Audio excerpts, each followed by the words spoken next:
And the third aspect of their attempt to cover themselves is that they tried to make things right on their own initiative. In other words, here they've disobeyed, they've sinned, and they've seen their nakedness, and they try to cover themselves with fig leaves. And these fig leaves are unsuitable to cover a person. And I'm going to give you a few reasons why.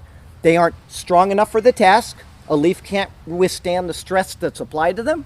They aren't durable enough for the task. They wear out and they dry and then they fall to pieces and you're standing naked and exposed again.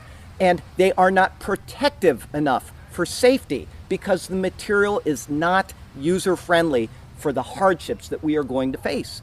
And each of these points parallels our own deeds when we try to obtain God's favor. Here we are, we're working our deeds and we're trying to obtain God's favor instead of relying on faith.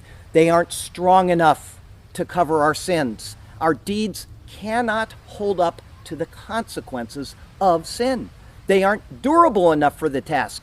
Temporary deeds cannot satisfy an infinite penalty. We discussed this before. God is an infinite. We're finite. He created us. We sinned and we are infinitely separated from Him.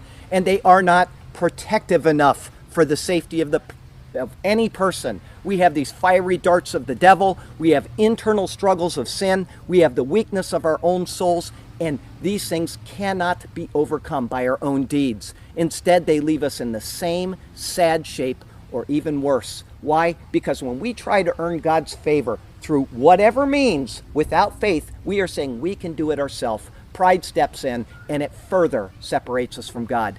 And this pattern has been repeated countless times throughout human history when we try to do wrong and hide it.